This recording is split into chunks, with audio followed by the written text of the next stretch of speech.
നമസ്കാരം.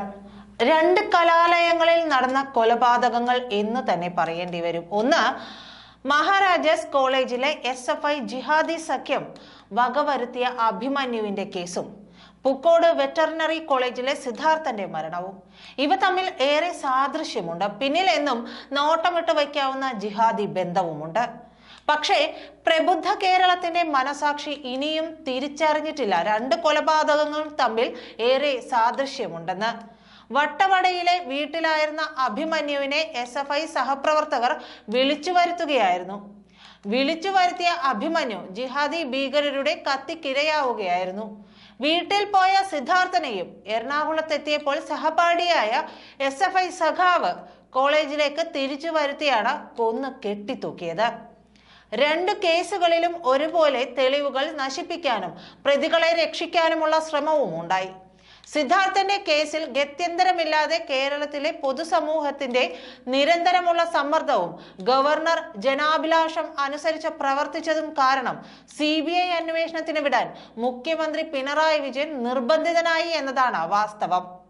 പക്ഷേ കേസ് CBIക്ക് വിടാനുള്ള തീരുമാനം പിണറായി വിജയൻ എടുത്തത് മരണം നടന്ന 19 ദിവസത്തിന് ശേഷമാണ്.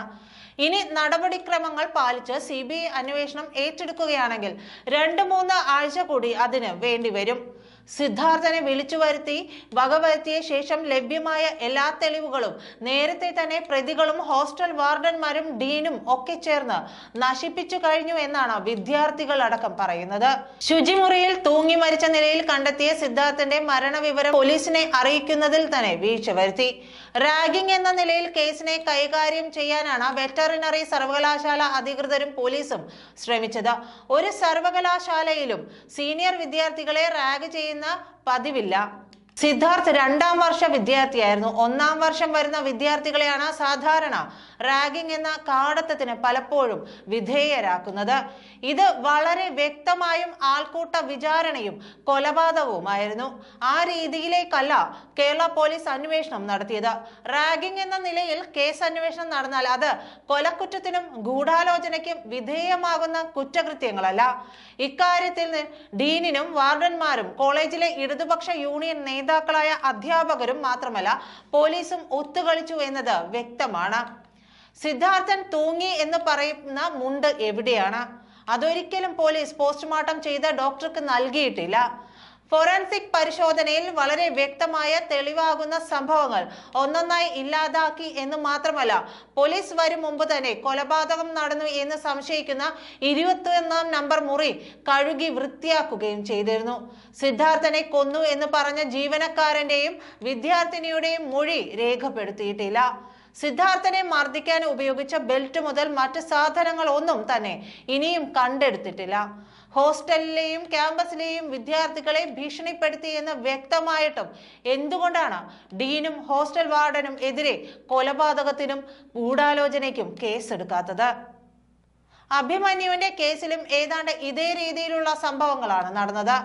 ഞാൻ പെറ്റ മകനെ എന്ന് വട്ടവടയിലെ ഭൂപതി എന്ന അമ്മയുടെ ഹൃദയം പൊട്ടിയുള്ള നിലവിളി അല്പമെങ്കിലും കാരുണ്യമുള്ള ഏതൊരു രാഷ്ട്രീയ സാമൂഹിക പ്രവർത്തകന്റെയും കരളഴിയിക്കേണ്ടതായിരുന്നു. സ്വന്തം പ്രസ്ഥാനത്തിന് വേണ്ടി ജീവിതം ബലി നൽകിയ അഭിമന്യുവിനോടും അവന്റെ കുടുംബത്തോടും CPM ചെയ്തത് ചതിയും നീചമായ വഞ്ചനയും ഒന്നിനു പിറകെ ഒന്നായി പുറത്തു വന്നുകൊണ്ടിരിക്കുകയാണ്. ഏറ്റവും അവസാനത്തേതാണ് കേസിന്റെ രേഖകൾ എറണാകുളം പ്രിൻസിപ്പൽ സെഷൻസ് കോടതിയിൽ നിന്ന് കാണാതായ സംഭവം. CPM ഭരിക്കുന്ന കേരളത്തിൽ ഭരണകക്ഷിയുടെ പിന്തുണയില്ലാതെ, അറിവില്ലാതെ, സമ്മതമില്ലാതെ കോടതിയിൽ നിന്ന് ഈ രേഖകൾ പുറത്തു പോകുമെന്ന് സാമാന്യ ബുദ്ധിയുള്ള ആർക്കും ചിന്തിക്കാൻ കഴിയില്ല.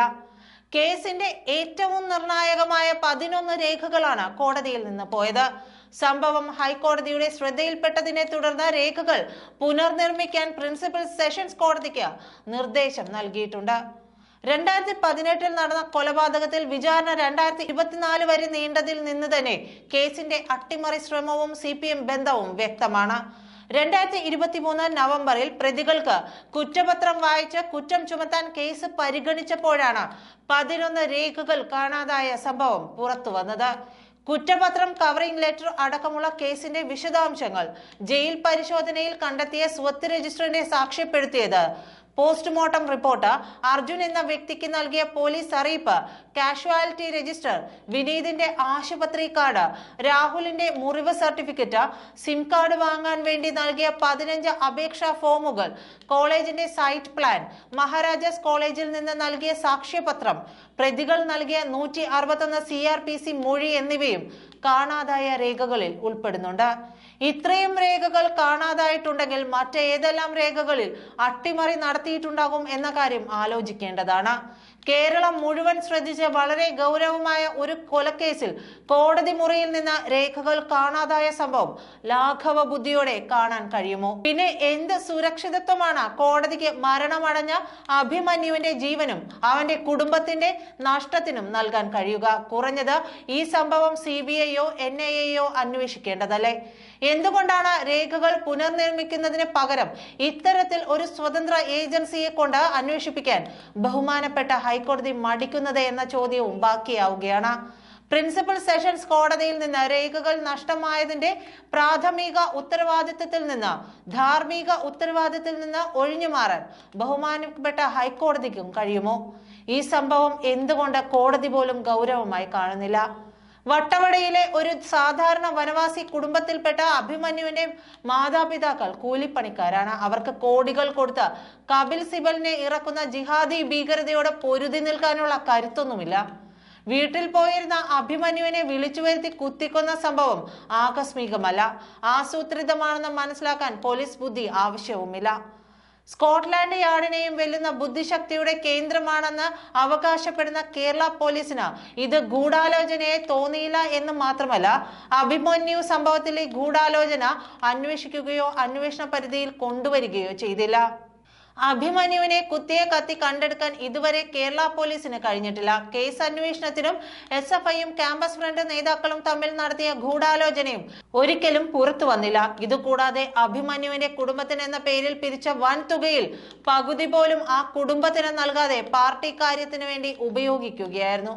സ്വന്തം പ്രസ്ഥാനത്തിന് വേണ്ടി ജീവിതം ഹോമിക്കാൻ നടക്കുന്ന എല്ലാ SFI CPM പ്രവർത്തകർക്കും വളരെ വ്യക്തമായ സൂചനയാണ് ഈ 2 കേസുകളിലെയും അട്ടിമറിയും പോലീസ് പ്രകടിപ്പിക്കുന്ന അവധാനതയും.